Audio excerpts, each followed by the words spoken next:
last couple days just stayed in Emmitsburg, Iowa. This is where I unload the stuff. And then I'm only like 120 miles away from home, so might just deadhead there. We'll see what they got on the load board. Alright, so I just got unloaded a little bit ago. Gonna stop in Esterville, Iowa. I got fuel for $4.93, so gotta take advantage of that. And then I'm gonna stop at Peterbilt and visit Brendon. He's gonna charge up my AC system since no one else would. I tried like 10 shots. Alright, well, so I ended up having to stop at the, real guy's shop, Peterbilt, because Kenworth, they just don't know their shit. So they'll get me all fixed up and, blowing some cold air here in a little bit. And what do we got here, man? This thing's a monster truck. It's a 1948 GMC. Okay. Put it on a new chassis. It's an 83 chassis with a 6.2 diesel. Dang. Went through the motor, turned it up. Wow. Yeah, that thing is sharp. I like it. Thanks. Yeah, you and your dad built this then? Yep. Okay. Very cool. Sheesh. Should throw this on the back of the step deck. Be some good content, right? So yeah, where it was leaking from on the top of the compressor, there was no O-ring on there, so that's awesome. So yeah, we're just finding more stuff out little by little. The dryer connection deal didn't have an O-ring on that, and the high, or is that low side? That's the, let's see, high side. High side, so the high side didn't have an O-ring either, which I knew that it was leaking there because I could see the Freon. So yeah, it's awesome. Brandon got me going and up and blowing cold again, so well, gotta head out now, Brandon. So till next time, my man. See you later.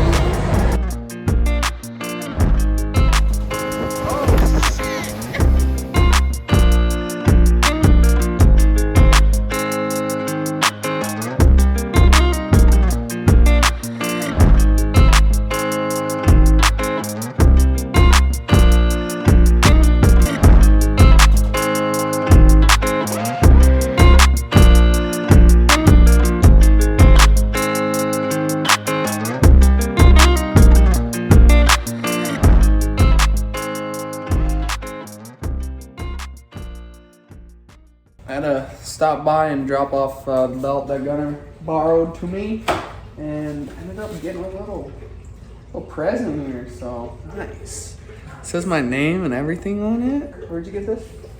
Just someone on Etsy made it. Oh, okay. Nice. Yeah. Pretty nice little rig. Well, I appreciate it. Ain't nobody be running up on Nick in the truck. Nobody ever Have to get you a pistol next time. Right. Alright, let him in.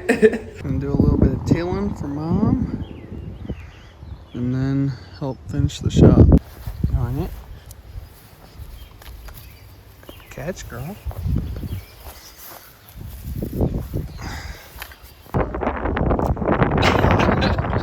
Oh! You got close. Perfect. There we go. Thanks, Hope. Just finishing her up. Well, it's Friday. Got a load just about 20 miles down the road, and that's going to Lubbock, Texas.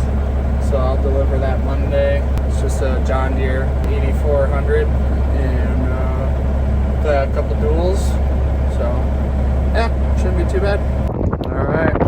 Got her on. Just need to strap her down, chain her down, put the flags on, and good to go. All loaded up, ready to hit the road.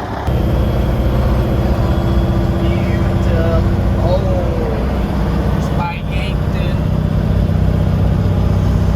Or just got out of Yankton, heading to the south. This is Highway 81.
shitty part is I don't even need fuel. I just wanted to go in and grab a couple things. So. All right, just sit and wait, I guess. Well, it's Sunday, just about an hour and a half from Lubbock where I gotta unload this tractor. Probably just finish her out today. Pretty nippy today, to say the least. It's like 68 degrees, but it's nice. You don't have to run the AC, so that's good news. Then it into the finishing the trip.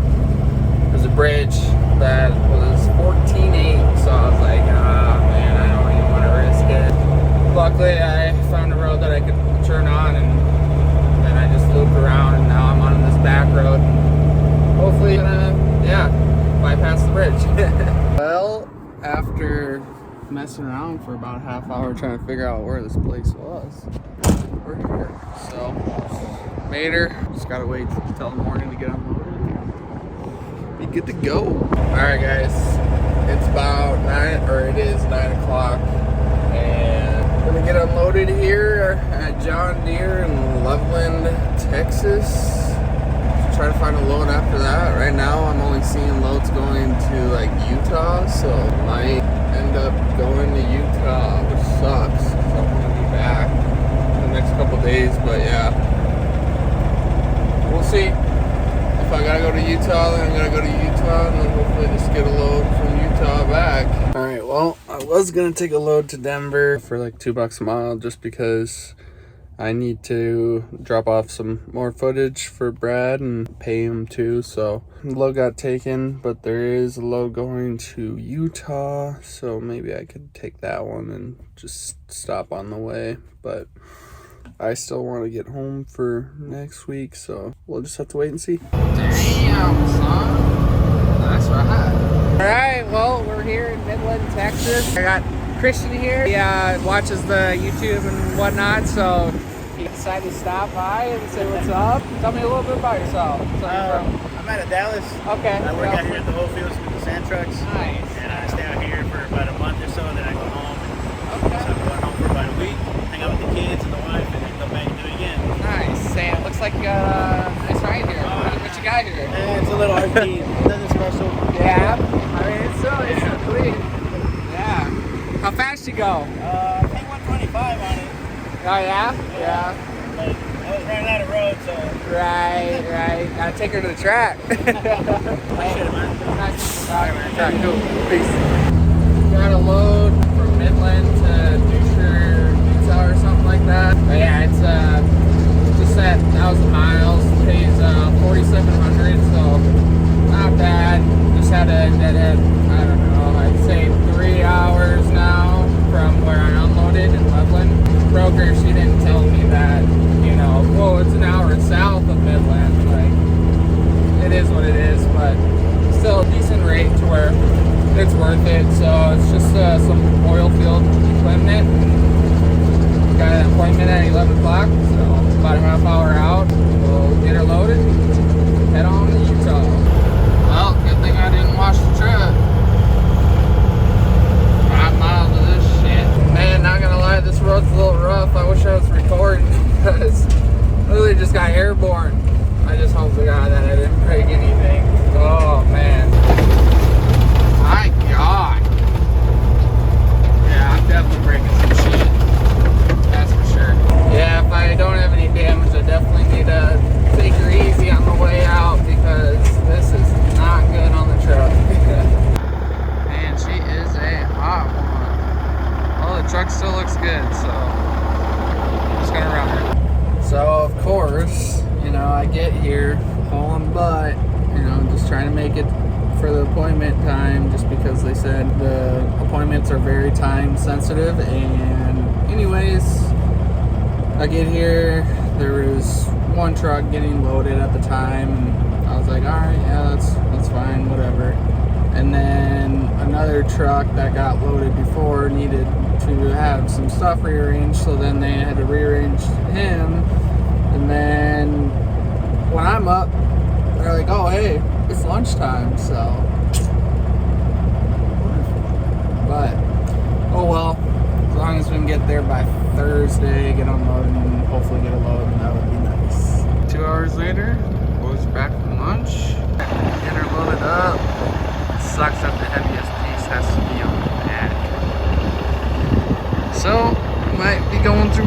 tires. So it might not be worth it, but we're gonna risk it for the biscuit. Alright, well, that didn't take any more than 10 minutes, so they could have easily got me loaded before they went to lunch, but yeah. It's a bummer, but hey, at least we're loaded, and I really don't like how it's loaded, but they said that's the way it has to go, which is bullshit, but oh well. All chained and strapped down. Man, it is hot in Texas. Yeah, so this is the hump that I was flying over that I didn't see.